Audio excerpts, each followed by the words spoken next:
Okay, so polini cylinder back at the shop. I have a water jet guy that I work with. He usually cuts stuff like this for me, but I don't want to bug him. So we're making flanges. Here's our intake flange for the Garelli. They have this weird giant flange here, but we're not going to use that. We're going to use this one. So we got the rough cuts done. Didn't really film any of that. But the sizes on the holes in the center are a little bit bigger because we're going to put pipe on the inside of the hole. I'm not going to do a flush mount weld because it gets real tight. 1/4 inch bar stock. So we got the rough edges kind of cut. We're going to do some shaping, but in order to do that, I needed 1, the carburetor, and 2, the cylinder, so I can figure out exactly where these flanges are going to lay out. Let's get to grinding. So here's the rough intake on here. There's an O-ring, but we can also ditch the O-ring and go to a regular flange gasket, depending on what we're going to do with this. M6 hardware. So that's kind of what we're looking at. I do have a sleeve. We're going to use some 1-inch Harley handlebar to finish that part up. But now we can start shaping.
Okay, here's the dilemma. This carb is substantially bigger than this one. So this is a 18, this is a 20. So if I want, I'm limited by the intake size if I want everything to match on here. So this on the actual cylinder, which I didn't open up at all and I don't really think I'm going to, it opens up a substantially larger amount down into the port. It ovals out. So if I use this gasket for this flange we just made, these bars that I just hacked up are 7/8. This is a pretty good indicator there. Okay, so 7/8. I got enough to make a nice flange around here, and it's pretty close to the stock gasket size. Okay, a little bit smaller than the actual port on the ID, but we're budget building here. I'm not ordering or buying special metal. If we run the 1-inch bars for the bigger carb, that's basically almost a press fit. So this is version 2. I messed up the first one, but this is almost a press fit. If we look at the 1-inch to the bigger carb, we're good to go. The only problem is I'll have to open up this flange to fit it, and I don't know if I have enough room between those two for the bolt spacing, because that's going to get really tight in there. Now we got to get creative. Intake flange mounted. I'm just using bolts. They're obviously, or screws. They're obviously too big, but it's the only metric hardware I have up here. So this is the intake we'll be using. Now, if it's advantageous for any reason, I can also clock this and then drill and tap into the cylinder on these stock Garelli design mounts. But for right now, this will work. I can't do anything else until we actually get the motor in the bike and bring it back here, because I got to worry about frame clearance. We have a bunch of little bend sections on these 7/8 bars. Right now I'm leaning towards this. It's not going to fit with the screws in there, but that'll drop fit in. We'll weld it on both sides, reface the end of this that's going to mate up to the cylinder, and then I did not make a flange for the smaller carb. Still plan on running the big one, but we might have to get crafty on how we're going to do that. The flange here works just fine. Well, that's upside down. The flange on this one, I really like the new design. It works much better. That'll seal up better on the O-ring too. But 7/8 bar, way too small to weld. So we might get a little crafty and basically do a step. I'll take the 1-inch bar, which is almost like a press fit into this flange, get that welded, and then we will basically weld this little nub onto the end of these 7/8 bars. So it's not going to be an exact match flow-wise all the way through, but falling on a budget means you got to make some stuff up. And then I can look through some of the scrap metal stuff, see if I got anything closer, but as of right now, that's the plan. 7/8 bars to 1-inch bars for the little section here, and it'll have like one little step down from the intake track going towards the motor. I think that should be okay. First flange, I overground it and poured the hole too big, so make mistakes. Learn what you did wrong and do it better than next time. But happy with this so far. Back from the shop. This is kind of an oddball video, but got some stuff done on the moped and flanges made for a bunch of the welding stuff that's going to have to take place. Not today, because I can't figure out how to clock or do the intake tubing until this motor is back in and assembled. So I talked about doing degree wheel stuff and trying to figure out the port timing and see what we want to change on that before we slap this together, but I'm also realizing that I'm spending way too much time on this, and it's a moped and I just need it running. So today we are going to drop the bottom end back into the frame, hopefully. Get that kind of laid out, which means I got to pull these side panels off because the motor mount bolts are back here. But we'll get the bottom end back in, bolt it in, throw some studs in, throw the cylinder on, and just loose assemble the top end of the motor. All we got at that point is piston and rings and whatnot. I have one more seal to pound in for the sprocket shaft, before we bolt this into the frame. Then we'll go from there, because we did this absolutely backwards. Normally I would recommend do all your fab work and do all your stuff before you make it look pretty. This one we kind of ran the roller coaster of, now it turned into a whole custom build. So let me get you guys set up, throw a fresh battery in here because you're about to die, and we will get jamming on dropping a motor back in. It's really nice when it's not heavy and I can do it with one hand. Way easier than Harley stuff. Well, I forgot my 19's the one that doesn't lock in on here. But get these up and out of the way. I don't think I have to take them all the way off. That should be just, ooh, we gotta put that seal in, don't we? You almost let me forget the most important part. Oh, please tell me I didn't leave that at the shop. Awesome, I did. Never mind. We're gonna have to make this more difficult for myself, I think. And then try and get this seal in after the fact, because I'm not running back and forth. Again, I've been doing that all day today, so we have all the rubber bushings from the teardown before we coated it. So I gotta slide these guys in first.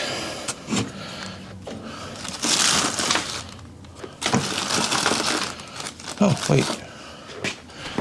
That's the old seals, not the new ones. So drop all these back in. And grab our little pins. We got 6 of these, 2 on each side.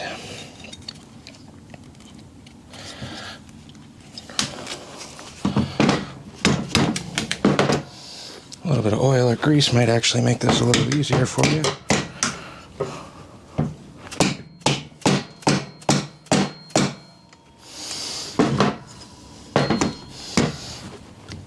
Come on. Alright, let me grab some grease. A little grease goes a long way.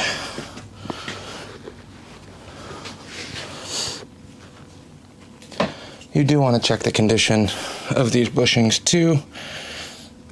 Once they get way out, it gets all wonky. Causes all sorts of problems. Same thing as like regular motor mounts. Make sure they're in decent shape. Wonder if that vise is big enough to cheat these a little bit. We're gonna find out.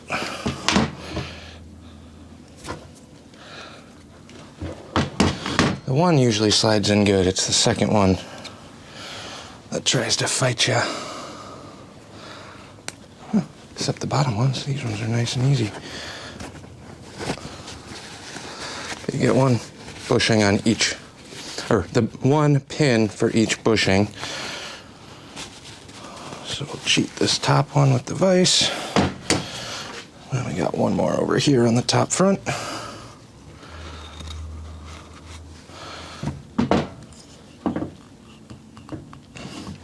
That one wants to play nice too. All right, I'll try the vise real quick. Hopefully this will open big enough. It's not really a press fit or anything, but seems a little easier than trying to pound these in, since I don't really have a good way of mounting this safely to pound it.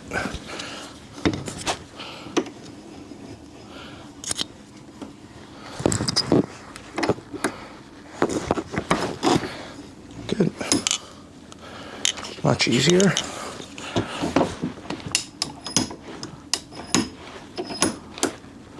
Good. And last but not least,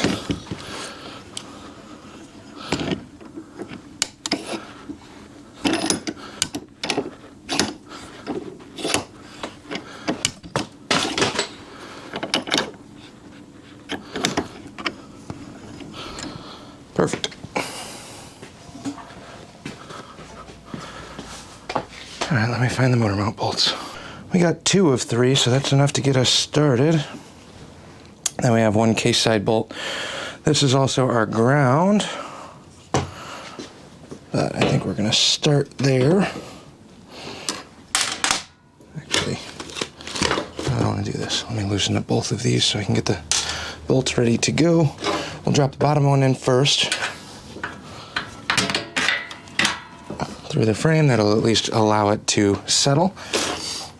Then we'll do our upper motor mount. Ooh, she's tippy.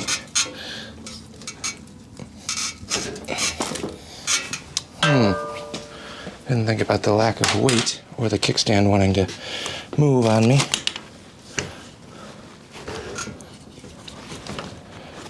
There we go.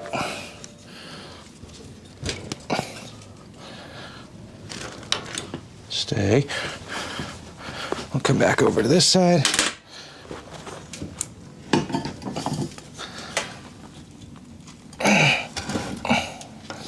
The rubber mount is fighting me a little bit here.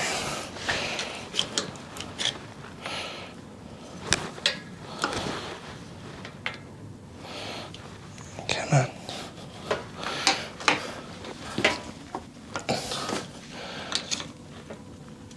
See if I can actually just get one through the front. Where did my last motor mount bolt go? That's the real question. How did I lose one?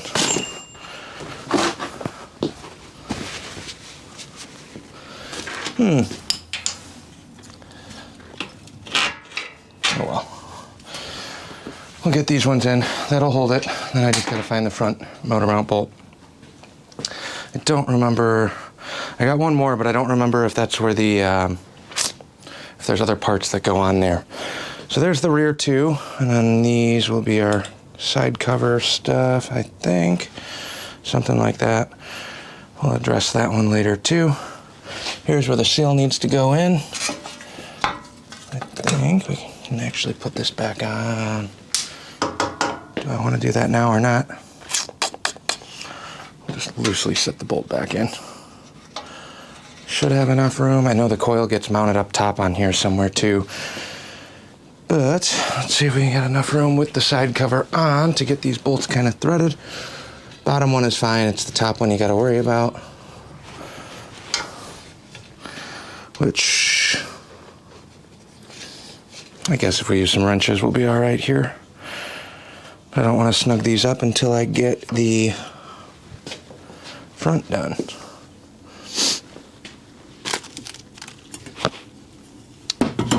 Really wish I knew where I threw that last bolt. Let me dig around through some of the boxes real quick.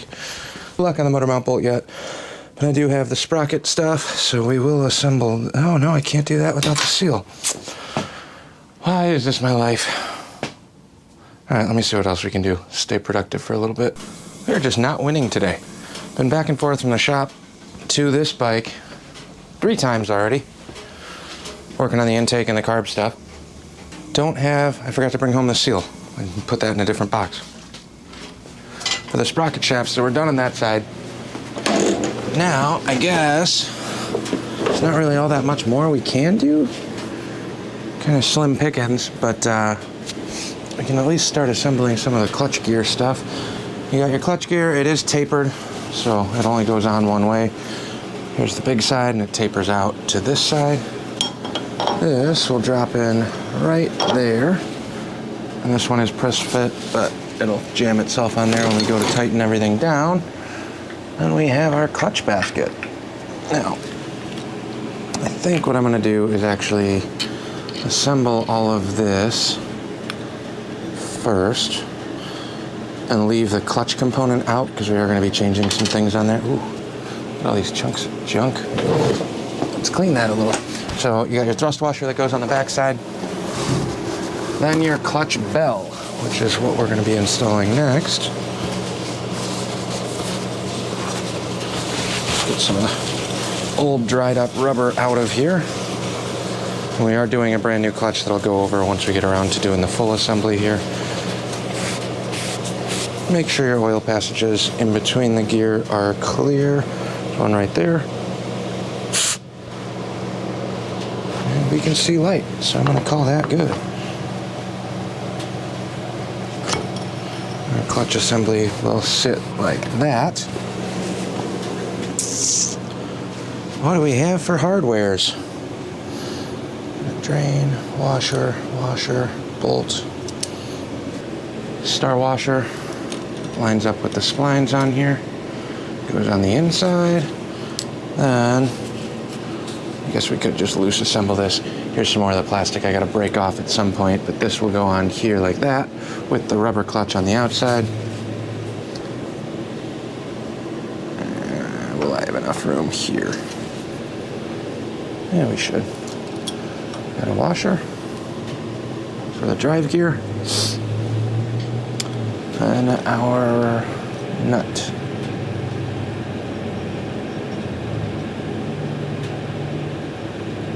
Come on. Come on. Which one are you? Should be the same size on both. All right, let's chase some threads. I'll be right back. So just did a little bit of thread cleanup on here. This would be so much easier if I had the sprocket hooked up, but we don't. So we're gonna try and install this to the best of my abilities. We can just throw a sprocket on here and use that to wedge it for now. Yeah, we'll see. Still need the seal, but maybe I can use a screwdriver or something to hold this sprocket in place while we snug up the main drive.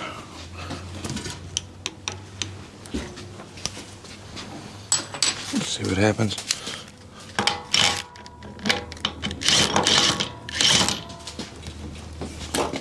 Stay reaching around here.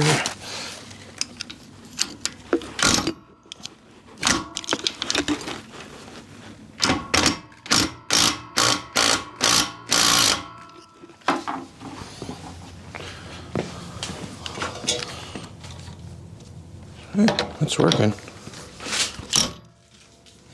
Let me see. Guess we could just go this way too, huh? Nope, because that's gonna free spin.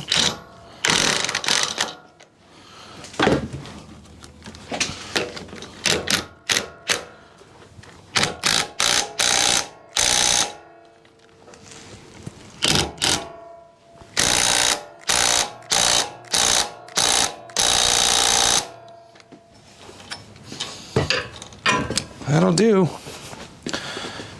I'm gonna leave the sprocket and everything hooked up over on this side, just kind of loose until we get that seal.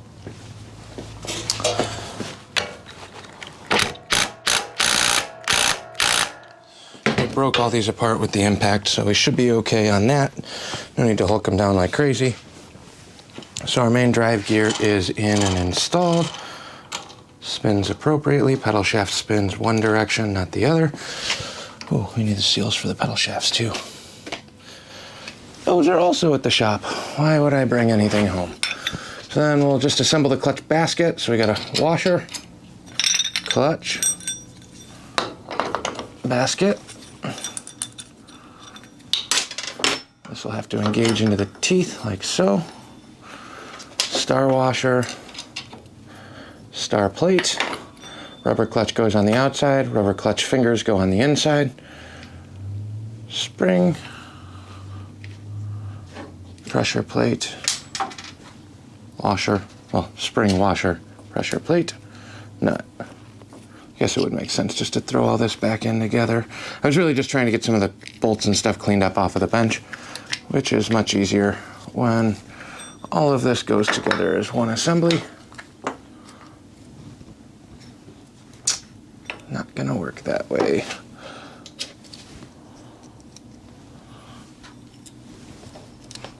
Oh well, we'll put the hardware in. So our bolt goes down, tightens that. Spring sits on here like so. Then the pressure plate and the snap ring. That we'll do later. So, unfortunately, I need to find a bunch of parts. I need to find the motor mount bolt that I somehow lost. I need to grab some seals from the shop. Then we can start kind of finalizing the rest of this. I just wanted to get the motor back in. Then we got the head studs. We'll assemble the top end which is pretty simple. Once the studs are back in, then I can bring this over to the shop and we can start fabbing up the exhaust and the intake. So thanks for watching, and you saw the first part. I'll update you on the intake fab in the next couple videos, excuse me, when we get around to playing with that and I get this a little bit more finalized. So ideally at this juncture, it's kind of start final assembly once we get the rest of the bottom end. Once the bottom end's done and bolted in, top end can come on and off. I don't care about that. It's pretty quick and easy, 4 bolts plus the piston rings and whatnot, but that's simple and easy. And then we're pretty much ready to start slapping some final assembly parts together and make the intake and exhaust. Should be about it. Well, I got ahead of myself. I ended up using non-metric bolts because I don't know where that one went. If we find it, we'll put it back in, but 5/16 works perfect on there instead of the M8s that are all around it. Slides right through the bushing, fits really nice, and I had the right length. So that's back together, and then I bolted the cylinder. I put the head studs back in, bolted the cylinder and the head on. It's not final torqued or anything, and I don't even have a piston in here, but I just wanted to get a rough layout. We are going to have some issues on the intake. There is not a lot of room here, so we might have to angle something in. That's a project for another day. We'll catch you on the next one. It looks pretty, right? Yeah, she'll be styling.